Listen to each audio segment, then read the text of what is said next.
Всем доброй ночи. Я бы назвала этот ритуал «Яшка и компания». Только это будет немного непонятно сразу, с первого раза. Поэтому назову чертененок Яшка. Помощник в торговле. Когда я первый раз показала этого чертененка, то одна из наших подписчиц, Эльвира, назвала его Яшкой. Сказала, прям как Яшка. Так и хочется его назвать Яшкой. Вот я его так и назвала, Яшка. Потом посадила к своей цыганке, Рубине. И они очень гармонично смотрятся. Как бабушка и внучка. Ой, внук, неправильно сказала.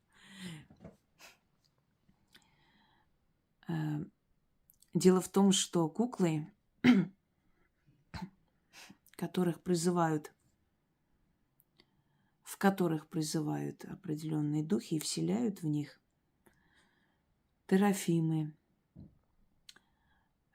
куклы-хранители, денежные куклы, куклы, на которых начитывают на удачу и деньги.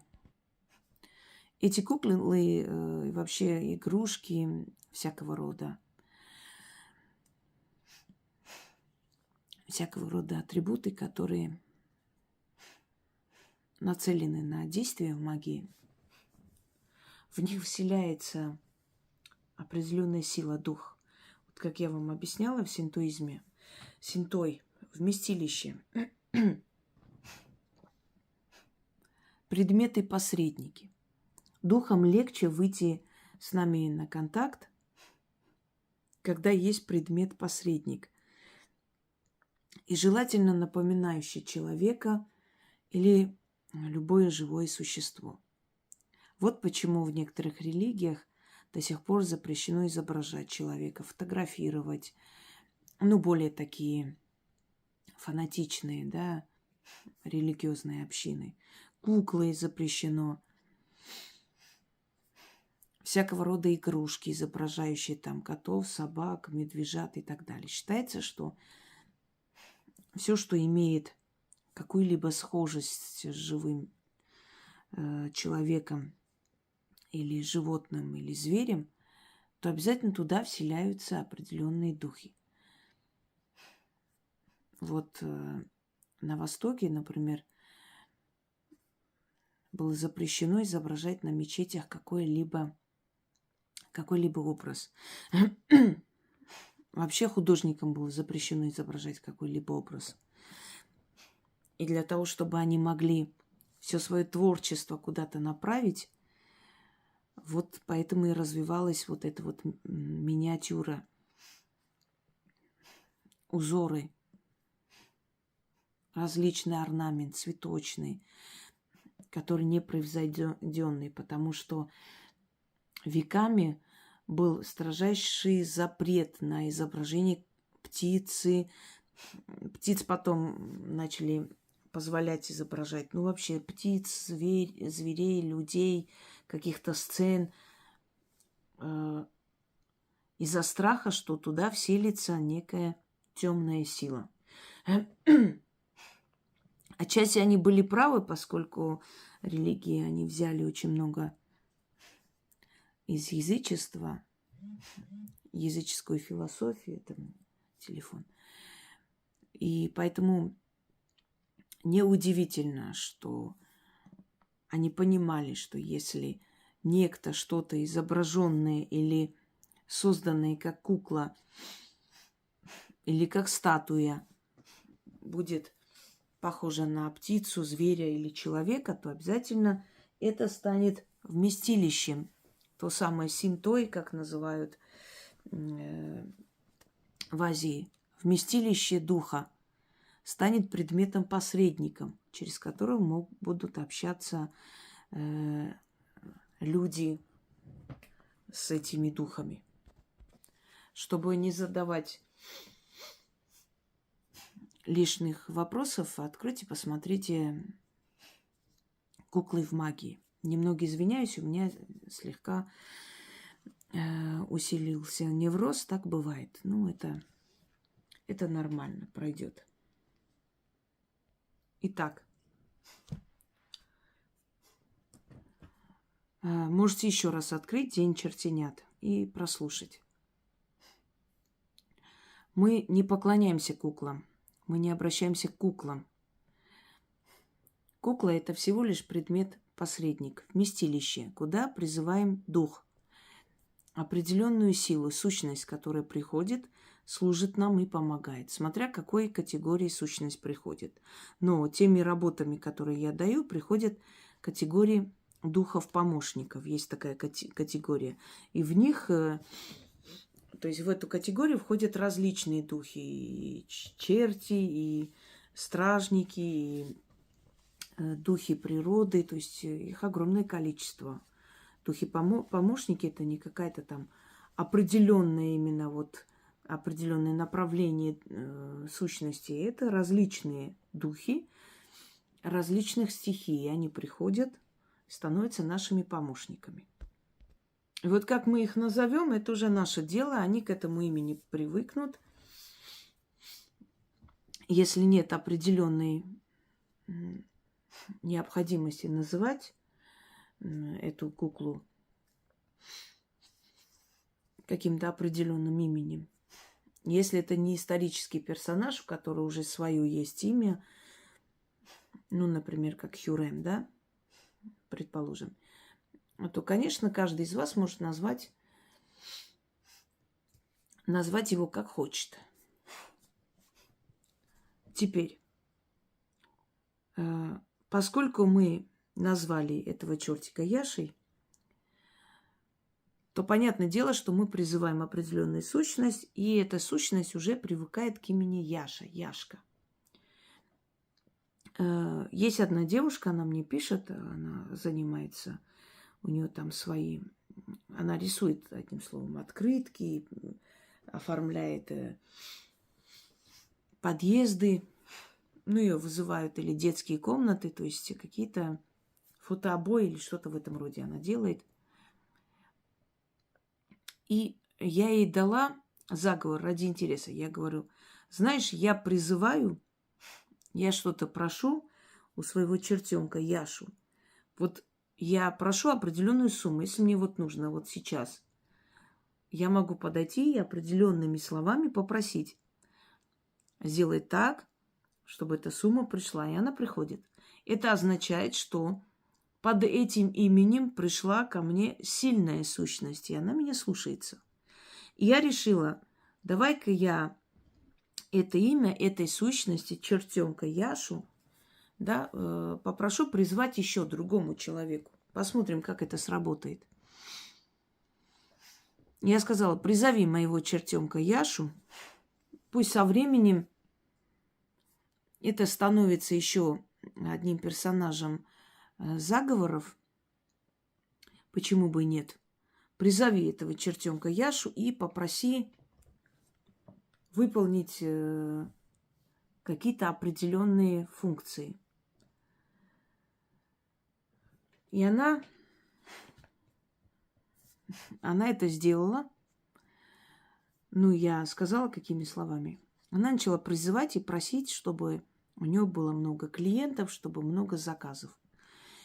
И через 3 дня она мне пишет, вы не поверите, у меня телефон просто не молчит весь день. Откуда люди у меня узнают, там кто-то где-то сказал, кто-то долго думал, резко решил, кто-то авансом отправил, попросил обязательно приехать.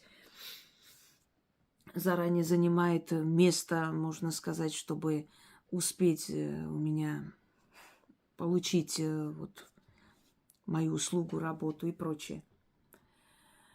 И она говорит, это так сработало, что мне просто нет слов. Я решила вам подарить, правда, более таком немножко усиленном варианте, призыв этого чертенка Яшу. Значит, та сущность, которую мы прозвали Яшей, он услышал нас, активизировался и пришел на помощь. И как все персонажи заговоров, со временем эта сущность становится еще сильнее, потому что в его силовое поле, в его эгрегор вливается вот эти постоянные просьбы, то есть энергии людей. И как любая энергия, любая сущность, она подпитывается, усиливается, и через много лет это будет определенный заговор, как тот самый черт турецкий, черт Салтан и прочие другие персонажи, которых призываем, да, в заговорах, и они приходят. Точно так же этот чертенок станет неким таким носителем исполнения желаний, то есть помощником для торговли. Теперь я объясню, как его призывать и что нужно говорить, если у вас определенное направление, чтобы он понял, что вы от него хотите. Итак, нужно читать 3 раза. Это довольно большой заговор, но очень эффективный.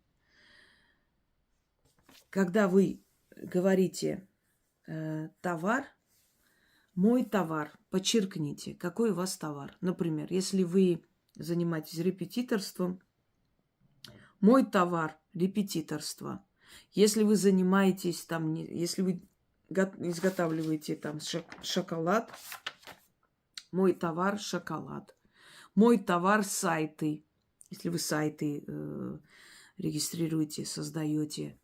Мой товар, ну что там, в магазине, если у вас разные там, одежду, да, смотря что вы продаете. Называйте слово товар. То есть название вашего товара, что вы продаете. Если это интеллектуальный товар, ничего страшного. Мой товар – книги мои. Это в любом случае в этом ритуале надо четко чертям дать определение, потому как он отправляет этих маленьких чертенят, этих сущностей хитрых по всему миру, чтобы они ввели народ к вам. И придет большое количество народу, придет к вам покупать, позвонит, закажут, смотря чем вы занимаетесь. Маникюр делаете? Мой товар там маникюр. Педикюр. Мой товар там парикмахерство или стрижка волос. Обязательно называйте. Мне очень многие пишут люди, что вот работает человек в парикмахерской, да, и говорит, вы знаете, я, значит, весь день стригу, приходит, у меня записывается постоянно. А можно мы у нее запишемся? У меня, говорит, уже начинается вот зависть коллег. И в какой-то момент одна из них услышала, увидела, что я там во время перерыва кофе пью и слушаю ваш канал. И она, а что это за канал? Посмотрела, я, говорит, объяснила, вот, «Ведьмина изба», если интересно, смотри. И через некоторое время, говорит, недели через 2 смотрю, к ней начали записываться тоже много. Теперь к ней подозрение. А что-то это к вам к двоим записывается, а к нам нет. И тогда им пришлось сказать, там небольшая парикмахерская, ну так, райцентр, да, собственно говоря, вроде бы нужная вещь, особо там небольшой город, должно быть много народу, но почему-то не было. А потом начали приходить именно к одному мастеру, потом к другому мастеру.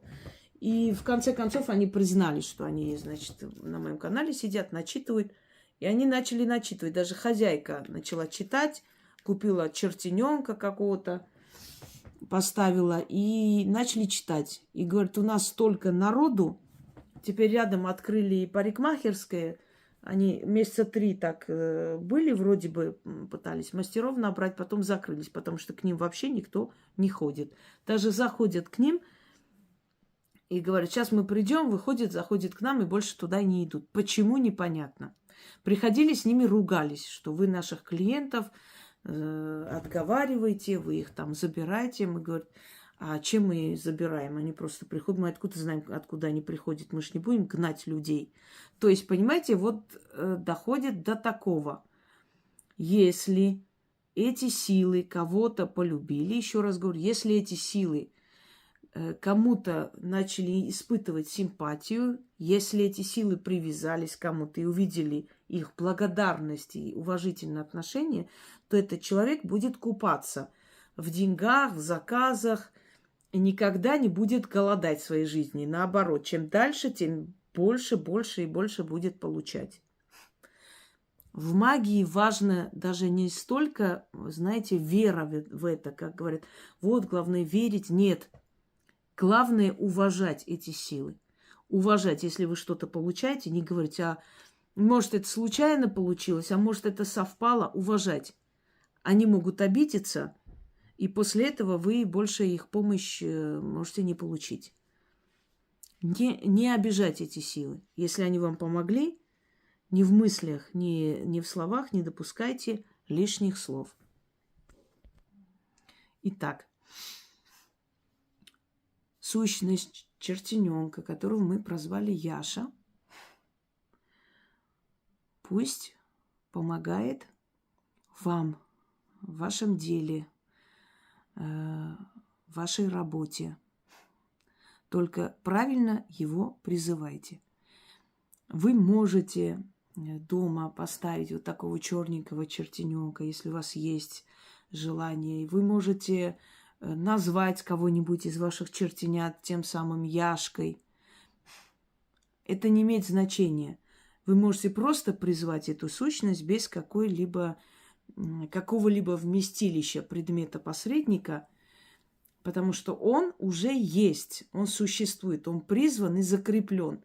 То есть его начали призывать, следовательно, одна из сущностей, узнав себя или пожелав откликнуться на это имя, пришло к нам и начал нас слушать и помогать. И вот я передаю в ваши руки надежные своего Яшу. Начнем. Я купец молодец, всем купцам на зависть, торг веду. Деньги лопатой гребу, в сундуках собираю. Хожу в мехах да в соболях, ношу золотые перстни да алмазные кольца. Сяду в золотые сани, мне нет равных, я всем глава. Есть тайна, есть тайный помощник у меня. Немного отвлекаюсь, потому что внизу мои мусики, ну ладно.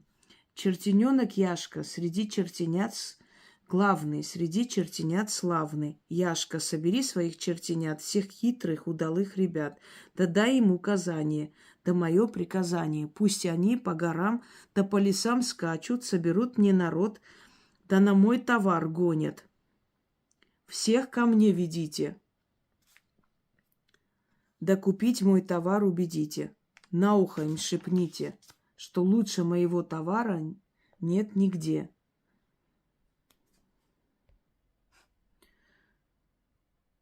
Пусть ищет народ мой товар везде.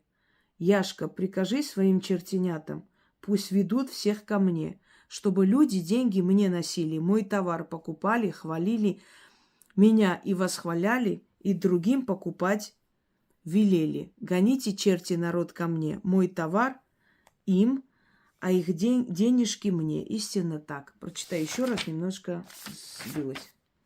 Я купец молодец, всем купцам на зависть, торг веду, деньги лопатой гребу, в сундуках собираю, хожу в мехах да в соболях, ношу золотые перстни да алмазные кольца.